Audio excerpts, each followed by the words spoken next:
Hello everyone, myself Umi Mehta, and in operating system let us understand what is context switching. Okay, so basically what we are doing in operating system, basically in multitasking operating system, we are simultaneously run more than one processes in the CPU. So there is a requirement of context switching. So suppose there are two processes, process 0 and process 1 executing simultaneously. So process 0 is in running state and process 1 is in ready state. Now process 0 needs some input output operation and it goes in waiting state. So now CPU becomes free. So schedulers. So there is comes into picture schedulers. It schedule or select the other process, which is process 1. So from running state, so process 1 execute on CPU. So now from process 0 will be going into waiting state, and now process 1 is executing. So meanwhile process 0 completes its IO and enters in ready state, and now when process 1 will release CPU, process 0 will be selected by scheduler to execute on CPU. So these are the scenario which we already understand in process states, that this thing will happen when we are running simultaneously more than one processes. So we can use CPU 100%, or we can say that we utilize the CPU maximum. So at this time it must continue its execution from the point at which it has a suspended execution, and this is the task of operating system to make such type of execution possible. So for example, process P0 has this many instruction to execute, and in first portion it will execute up to here, and it will go to some input output operation or waiting state. Now whenever then it go to ready state, and whenever it again comes into running state, it will be start from this point only, not from the first. So this is the task of operating system to make such type of execution possible. So but how an operating system can keep track on such execution points, and the answer is context switch. So using context switch, operating system can do this type of process execution. So what is process context? So the process context is the information about process which is stored in PCB, process control block. It is called process context. So it includes process states, program counter, values of CPU register, memory, file management information, etc. These fields are stored in the PCB. So now context switch is the process of transferring control of the CPU from current running process to another process selected from a ready queue. So this is the task, or we can say that what is actually context switch. So basically context switch is nothing but one type of process of transferring control of the CPU from current running process to another process which is selected from a ready queue. So here current running process voluntarily release CPU, or forcibly CPU is taken away from it. So there is a two type of possibility, either it voluntarily release CPU or it is taken away from it forcibly. So there is a two type of scenario when we are discussing later scheduling, what is scheduling, which are the methods of scheduling. At that time we discuss what is forcibly taken CPU and what is voluntarily taken CPU. So now another process from ready queue is selected to execute, and CPU is all to this process.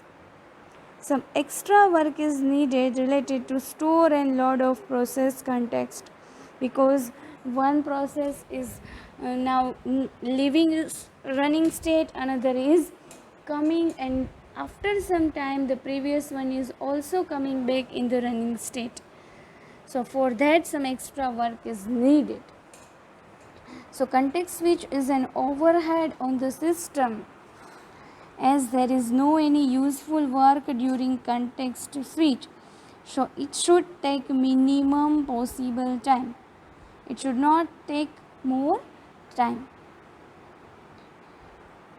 So what are the events? So mainly there are 4 events on which context switch requires to be done.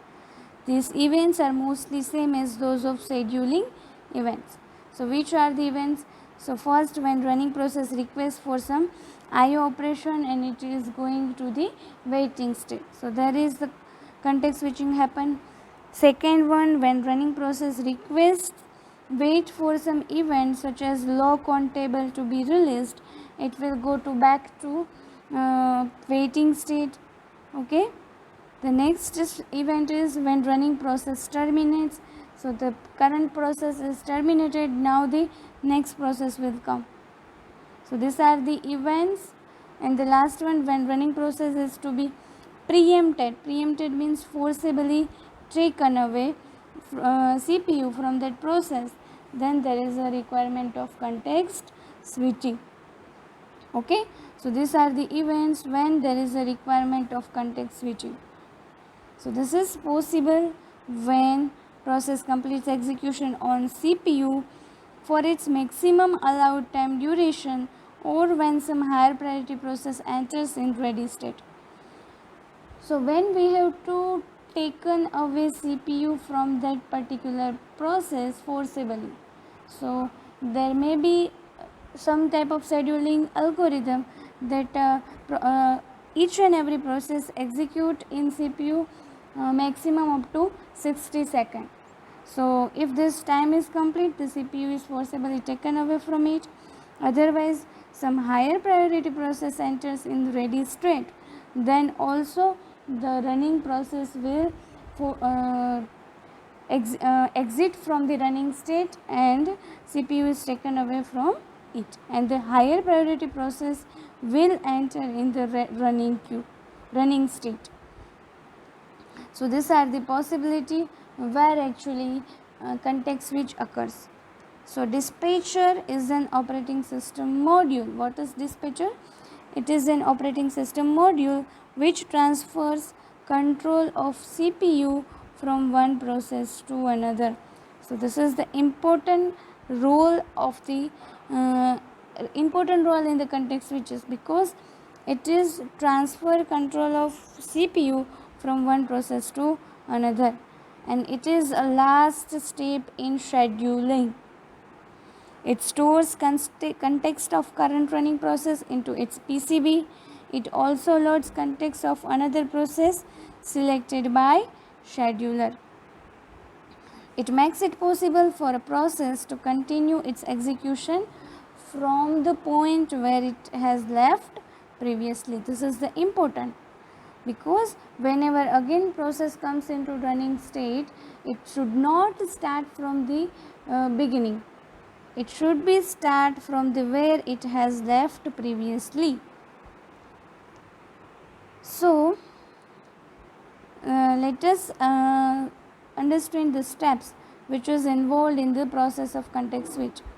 So when event occurs necessary to make context switch, these steps are followed in sequential manner. The first step is save the context. Context means the data of the running process in its PCB, process control block. Transfer the running process from running state to waiting or ready state depending upon the event. So we are transferring the state of the running process. Either it will go to waiting or it will go to in ready state depending upon the which type of event is occurred. Then choose process from ready queue using some scheduling algorithm, and now load the context of this process from its PCB. Transfer the chosen process from ready state to running state and CPU this process to continue its execution. Now CPU will continue the execution of new process. So let us understand these steps by this figure. So here process 0, process 1, process 0 is running now. What it do? Whenever there is a need of context switch or some event occur, it will save context into PCB 0.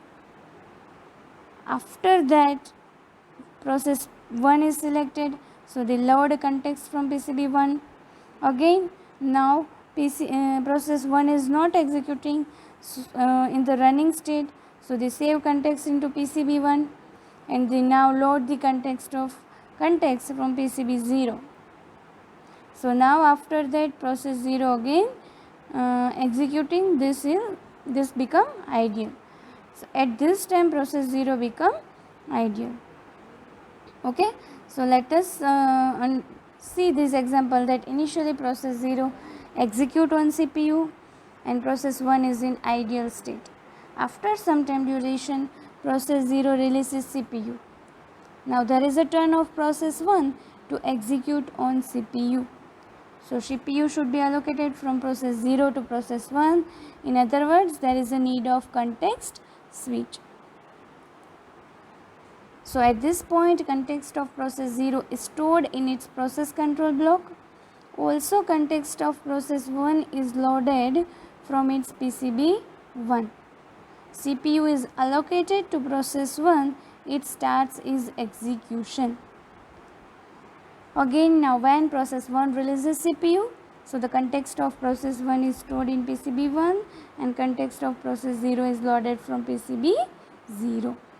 Okay, so this is that we show through the figure.